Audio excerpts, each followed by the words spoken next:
बातमी नाशिकमधून। नाशिक जिल्ह्यातील द्राक्ष आणि कांदा निर्यात बंद झालेली आहे। अमेरिका, इस्रायल, इराण युद्धाचा फटका द्राक्ष बागायतदारांना सुद्धा बसलाय।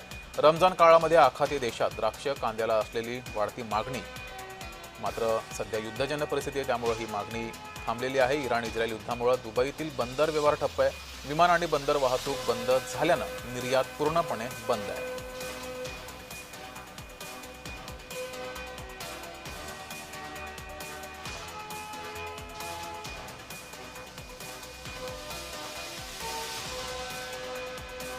बातमी नागपूर एसबीएल एनर्जी मधील स्फोट प्रकरणी। मृतांचा आकडा आता 19 वर गेलेला आहे, तर 23 जण जखमी झालेत। दुर्घटनेतील 13 जखमींची प्रकृती अत्यंत चिंताजनक आहे। प्राथमिक अहवालामध्ये कंपनी व्यवस्थापनावर ठपका ठेवला गेलाय।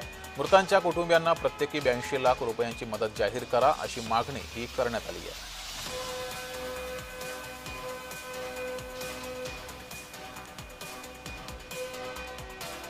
काटोल तालुक्यात काल एसबीएल कंपनी स्फोटमध्ये अनेक मृत्युमुखी पडले आणि एकंदरीत बघितलं असेल तर या संपूर्ण घटनेनं काळा दिवस जे खऱ्या अर्थानं नागपूर जिल्ह्यामध्ये पाहायला मिळालं। तसंच आपल्यासोबत एक जिची आई गमावलं, एका अर्थाने एक आधार गेलं। काय सांगशील? आधार गेलं, घरी 3 लोक होते, अशा वेळी काय भावना आहे? भावना भावना तर खूप काही आहे सर। आम्ही घरामध्ये 3च लोक राहत होतो, मम्मी, मी आणि पप्पा। आम्ही 3च लोक होतो। आई गमवायला लागली, आता आम्ही दोघं काय करणार आहे सर? सरांनी पैसे मान्य केले, आता या पैशामध्ये आम्ही काय करणार आहे सर? आमची आई तर वापस नाही येणार आहे। म्हणजे हे लोक लक्ष नाही देत ना, टार्गेट म्हणत आहे। त्या टार्गेटच्या मजूर लोकांना खूप प्रेशर देत आहे। त्या प्रेशरच्या यानं आम्हाला काम करावंच लागते। नाही केलं तर ते डायरेक्ट म्हणते गेट पास घ्या आणि घरी जा ना।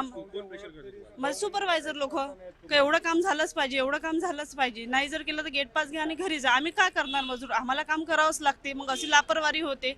एकूणच जर बघितलं असेल तर यामध्ये जे आहेत आतापर्यंत 19 लोक जे आहेत ते मृत्युमुखी पडले आहेत। त्यामुळे सरकारने जरी मदत जाहीर केली असली तरी जे अश्रू आहेत ते अश्रू कधी पुसणारे अश्रू नसणार आहे, हे मात्र नक्की असणार आहेत।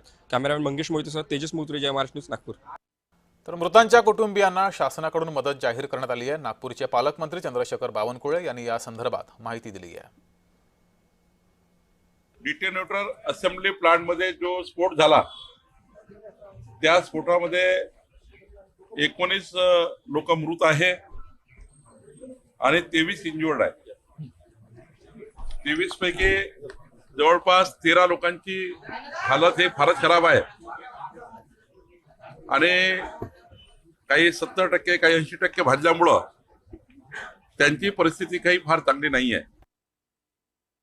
जे मृत पावलेले आहेत त्यांना कंपनीकडनं 75 लाख रुपये आणि सरकारकडनं 5 लाख रुपये, केंद्र सरकारकडनं 2 लाख रुपये, असं जवळपास 82 लाख रुपये या कंपनीच्या जे ऍक्सिडेंट मधल्या मृतांना मिळणार आहेत आणि याचे चेक आता कंपनी जमा करणार आहे।